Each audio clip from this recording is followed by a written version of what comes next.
Ще один очевидний і досить таки дивний факт, те, що із почуттям щастя тісно пов'язана інша річ – демократія. Democratic societies show significantly higher levels of happiness, controlling for economic level and other factors, than undemocratic societies. Демократичні суспільства демонструють значно вищий рівень почуття щастя, ніж недемократичні суспільства, якщо в порівнянні контролювати фактор рівня економічного розвитку. This is linked with a broad underlying tendency. People like to have freedom of choice.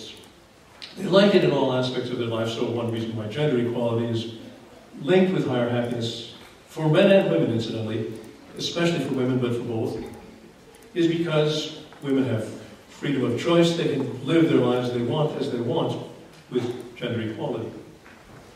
І це пов'язано з однією базовою рисою, з тим, що люди хочуть і людям подобається мати свободу вибору. Через те жінки, які можуть вибирати те життя, яким вони хочуть жити, звісно, почуваються щасливішими. This is rather similar with tolerance. Societies that are tolerant of minorities, racial, religious, ethnic minorities, are happier for a number of reasons, one of which is there's greater freedom of choice, but there's also less tension, less aggression, less sense of division. Тут маємо подібність з тим, що вже говорилося про толерантність, тобто суспільства, які толерантні до різних етнічних, расових меншин, в них вище почуття щастя через те, що в цих суспільствах менше напруги. So happiness is the result of many factors, and there's one more. Interestingly enough, as this graph shows, Latin American societies, nearly all, are higher on subjective well-being than their economic level would predict. Отже, почуття щастя – це результат багатьох факторів, а на цьому графіку ми бачимо одну дивну річ, те, що латиноамериканські суспільства займають значно вищі позиції за почуттям щастя, ніж можна було би передбачити на основі їхнього рівня економічного розвитку. It's complicated, and with colleagues I've been working on trying to understand why being Latin American gives you a bonus. You sort of get a reward for being Latin American. I don't know why exactly, although I have various clues about it. Це дуже складне питання, і мені дуже цікаво було би з'ясувати, чому, будучи за те, що ти є латиноамериканцем, ти отримуєш бонус у вигляді вищого почуття щастя. У мене є припущення з цього приводу, але остаточної відповіді немає.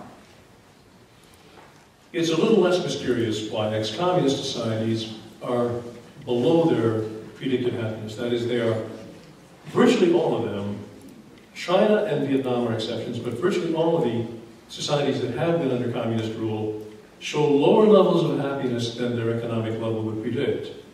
Натомість ситуація менш загадкова із посткомуністичними суспільствами, у яких все навпаки, через те, що їхній рівень почуття щастя значно нижчий, ніж можна було би передбачити на основі їхнього рівня економічного розвитку. Це можна сказати, це стосується всіх посткомуністичних суспільств за винятком В'єтнаму і Китаю. I probably don't need to point out reasons why this would be not surprising. These are societies that experienced the collapse of what once was a great superpower, collapse of the economic system, declining levels of gross national product per capita, rather steep decline initially, recovery coming later, a declining order in many degrees, declining life expectancy. The bottom line is the collapse of the communist system had a huge negative impact, which is fairly obvious and which Ukrainians have had a first-hand experience with.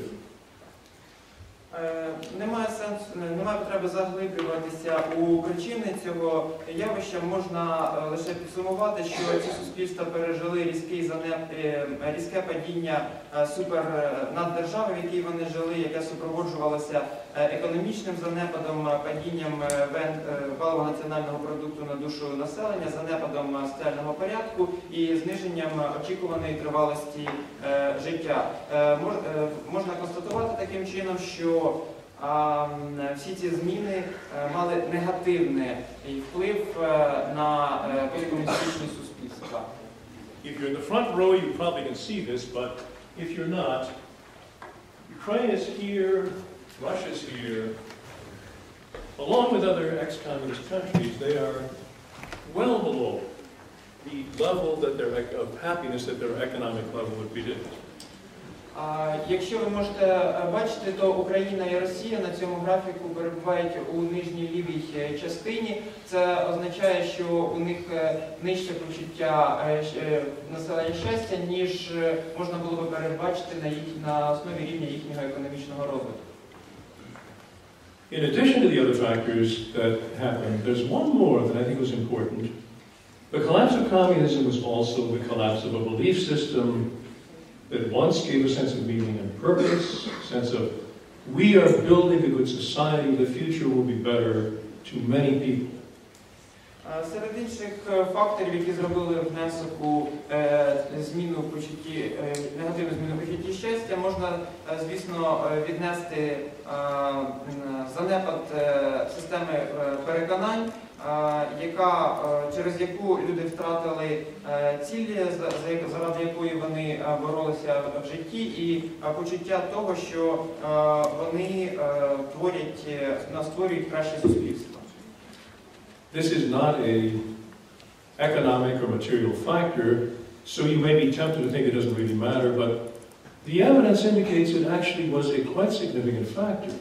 That just as religion, historically and even today, has tended to produce a bonus, it's tended to make people feel happier, the communist belief system also did. It's not only religion, I'd say having a belief system that you really count on is an important plus.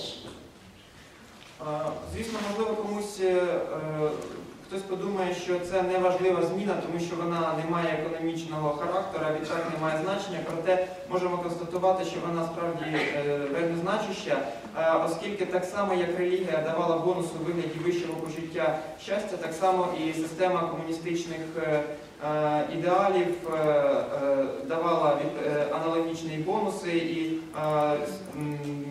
почуття, що людина і її дії мають значення. So, summing up, economic factors are important, but they're by no means the only determinant. And in fact, they're a powerful determinant at a low level of development, and a weaker determinant of happiness as you rise to a higher level of development. Отже, можна сказати, що економічні фактори є важливими, проте їх не можна вважати детерміністичними. Зокрема, якщо ми говоримо про низький рівень розвитку, то на цій частині графіка вони є майже детерміністичними, але їхнє значення занепадає мірою того, як ми просуваємося вгору і вправо по графіку. I don't think that Ukraine, Russia, and other ex-communist societies always had low levels of subjective well-being. In fact, time series data indicates they used to be higher. I think the collapse was, this whole set of things linked with the collapse of communism, was a very big factor. Я не думаю, що такі суспільства, як Україна і Росія, завжди мали низький рівень почуття, суб'єктивного почуття добробуту, тому що аналіз часових рядів показує, що у них також відбувалася зміна в напрямку зниження. So the outlook is not hopeless. I think that democratization tends to be a plus. Insofar as the society becomes freer, people have freer choice, they tend to be happier. Отже, світогляд населення не можна вважати безнадійним для змін, тому що, як показують результати досліджень, демократизація сприяє тому, що люди почувають себе краще. The Latin American case is sort of how you do better than expected, and that's very interesting too. And the evidence indicates that there are a couple of reasons for this. Latin American countries have recently become democratic. This is a plus. Латиноамериканські країни – це приклад того, як можна почуватися щасливішим, ніж дозволяють обставини. І на це можна навести кілька причин. Почнімо з того, що всі вони нещодавно стали демократіями. But they've also retained, more than most modern societies, strong religious feelings, so that they are, in a sense, getting the best of both worlds, a sort of underpinning belief system that is still strong, and some of the elements of freedom that are linked to democratization, and rising gender equality. Але вони також зберегли дещо із свого минулого, зокрема, значно сильніше релігійне почуття, і таким чином у своєму житті вони комбінують переваги двох різних світів. З одного боку вища свобода, а з іншого боку релігія, яка допомагає їм у житті. And one other element, which I have no explanation for, but it's empirically true, Latin Americans have a relatively high level of feeling they're in control of their lives. I don't know what the roots of this are, but it is true that Latinos tend to feel we're in control of our lives. І ще одна цікава для мене річ – це те, що було зафіксовано, що латиноамериканці мають таке відчуття, досить сильне відчуття, що вони контролюють своє життя. Я не знаю, які витоки, які джерела цього, але це факт. Вони значно більшою мірою вважають, що контролюють своє життя, ніж The notion that these things change, they're fairly stable. So certain countries, over a period of the past 4 decades, some countries have been relatively high in subjective well-being. Denmark, for example, has consistently been the highest in Europe and generally the highest in the world in subjective well-being. Таким чином, цінності змінюються інколи повільно, коли ми можемо згадати випадок Данії, яка завжди займала високі позиції в Європі і в світі, одні з найвищих за суб'єктивним почуттям добробуту, але тим не менше навіть у Данії показники змінюються. Denmark has a balance of a number of qualities. In retrospect, I have to admit I would not have, from day one, predicted Denmark would be number one, but after the fact, it's not totally surprising. В Данії склався баланс певних характеристик, які ведуть до цього. Я не можу гарантувати, що в певний момент Данія займе найвищу позицію у світі за відповідними показниками, але тим не менше це досить цікавий момент. For quite a long time, it's been a relatively prosperous country with an advanced welfare state where the social divisions between rich and poor are not great, and it's a relatively sound and tolerant society with the role of women being relatively advanced. Можна такий секрет успіху констатувати, що протягом досить тривалого часу ця країна переживала економічне процвітання, у ній був високий рівень економічного добробуту, в ній не було різких соціальних поділів і досить таки і відсутні нетолерантні настрої. Denmark and Latin America are some of the happy cases. The ex-communist countries have experienced a genuine tragedy in terms of many indicators, one of them being how happy they were. Данія і Латинська Америка таким чином це випадки щасливих країн, натомість посткомуністичні країни переживають справжню трагедію саме за почуттям щастя. We have very little survey data from communist countries before the change, before the Great Transformation, but we did have a survey from